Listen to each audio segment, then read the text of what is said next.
अपना फर्स्ट आप डिस्कस करांगे about the error detection rules. ठीक है, एरर दे कुछ रूल्स डिस्कस करांगे। अपना फर्स्ट रूल की है rule number 1, because denote reason. कि जो अपना वर्ड हुंदा बिकॉज बेसिकली पंजाबी दे विच इसदा मतलब की हुंदा क्योंकि। बिकॉज किस चीज नू डिनोट करता है, किस चीज नू दर्शाता है, किसी भी कारण नू दर्शाएगा कि किसी चीज का होने का कारण की है। जिवें आपां ने सेंटेंस दे विच यूज किया, he went to the doctor because he was ill. वह डॉक्टर कोल क्यों गया, क्योंकि वह बीमार सी। ठीक है, he went to the doctor because he was ill. So इत्थे जो वर्ड बिकॉज है वो किस चीज नू दर्शा रहे हैं, रीजन नू डिनोट कर रहे हैं। नेक्स्ट अपना रूल नंबर 2 है in order that denote purpose. जो अगर आप किसी sentence they which in order that structure use करते हैं, यही किस चीज नू डिनोट करती है, पर्पस नू। पर्पस दा बेसिकली की मतलब हुंदा मकसद, कि किसी भी काम करन नू साडा मकसद की है। जिवें आपां कह दईए he went to Delhi, he went to Delhi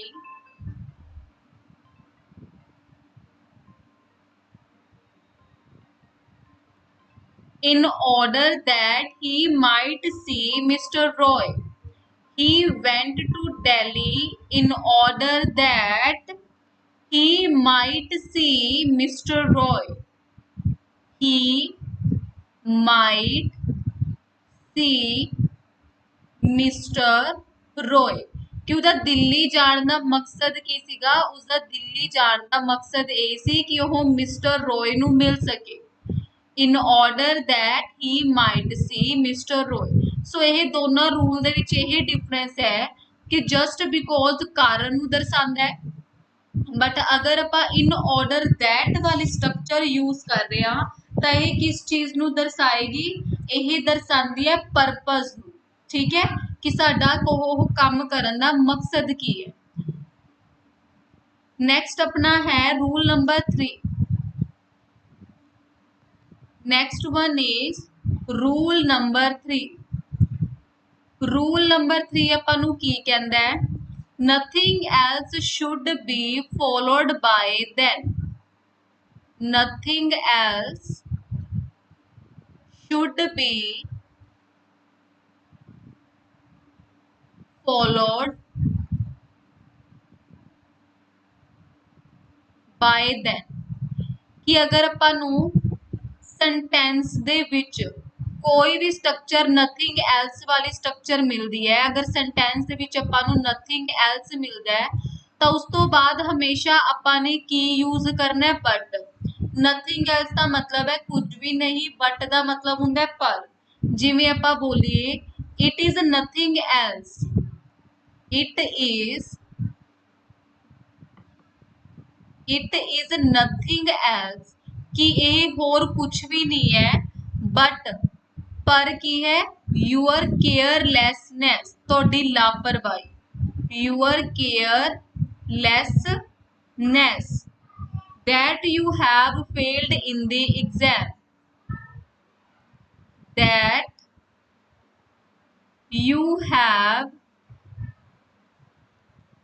failed in the exam.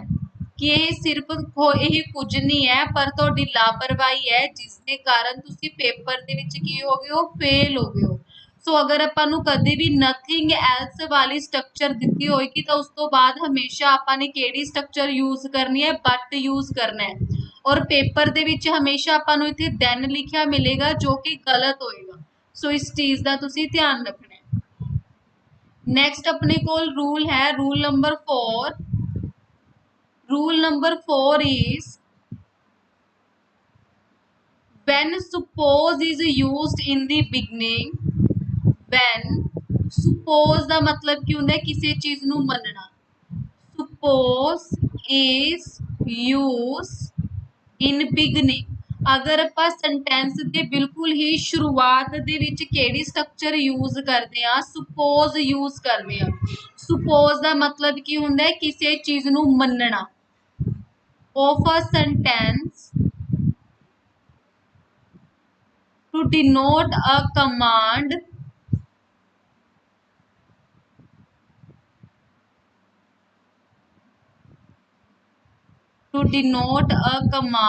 or request, it is not followed by if.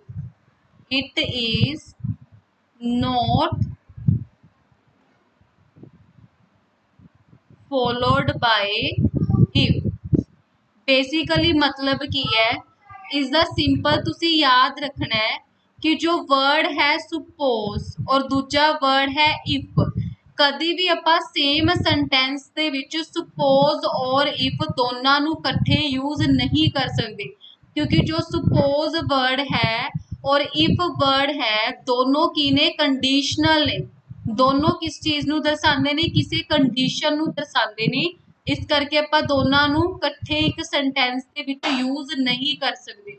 Suppose and if ਨੂੰ, suppose you are caught, suppose you are caught, what will happen to your parents? What will happen to your parents? To your parents। तो कभी भी ਆਪਾਂ suppose ਨਾਲ if ਇਕੱਠਾ use नहीं करांगे, या तो ਆਪਾਂ ਕੱਲਾ if यूज करांगे या ਆਪਾਂ ਕੱਲਾ suppose। पेपर ਦੇ ਵਿੱਚ suppose ਤੋਂ ਬਾਅਦ ਤੁਹਾਨੂੰ if ਲਿਖਿਆ ਮਿਲੇਗਾ, जो कि ਕੀ ਹੋਏਗਾ गलत। ठीक है, ਉੱਥੇ सिर्फ ਤੁਸੀਂ रिमूव नहीं करना, सिर्फ पार्ट दसना है कि इस पार्ट ਦੇ ਵਿੱਚ ਤੁਹਾਡੀ मिस्टेक है।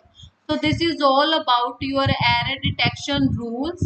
Next ਆਪਾਂ डिस्कस करांगे about some idioms।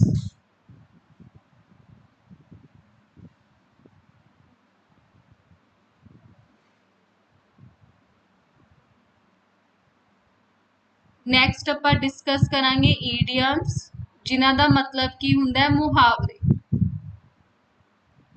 तो फर्स्ट अपना idiom है feather in your cap।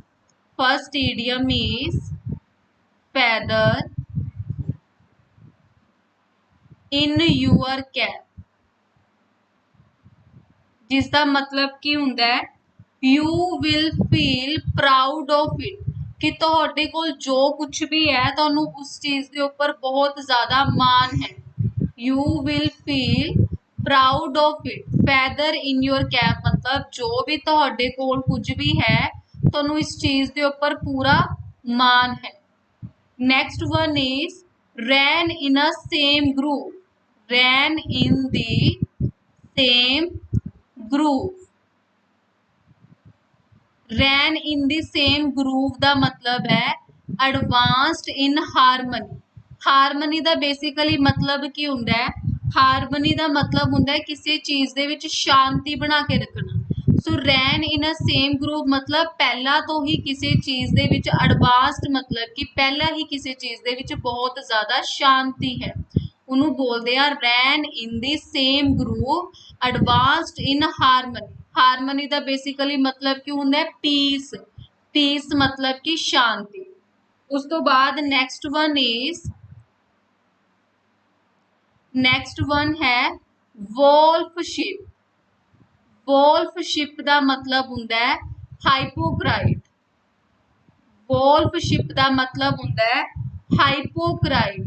हाइपोक्राइट नूं आपां पंजाबी दे विच बोलदे आ पाखंडी। जिहड़ा कोई पाखंड जतांदा है उहनूं बोलदे आ हाइपोक्राइट। ठीक है, सो वोल्फशिप का मतलब है पाखंडी। Next one is chewing the कड। चूइंग द कड का मतलब है किसी चीज के ऊपर विचार करना। चूइंग द कड्स का मतलब है म्यूज ऑन। म्यूज ऑन का मतलब होता है किसी चीज के ऊपर विचार करना, किसी चीज बारे सोचना या फिर विचार करना। नेक्स्ट अपना इडियम है ease after. Ease after. Ease after का बेसिकली की मतलब होंदा है इंबैरस, शर्मिंदा होना। ठीक है, so this is your 5 idioms. First one है feather in your cap. Feather in your cap का मतलब है जिस चीज के उपर तुहानू बहुत ही ज्यादा माण है। रैन इन द सेम ग्रूव, पहला तो ही किसी चीज की शांति बना के रखना।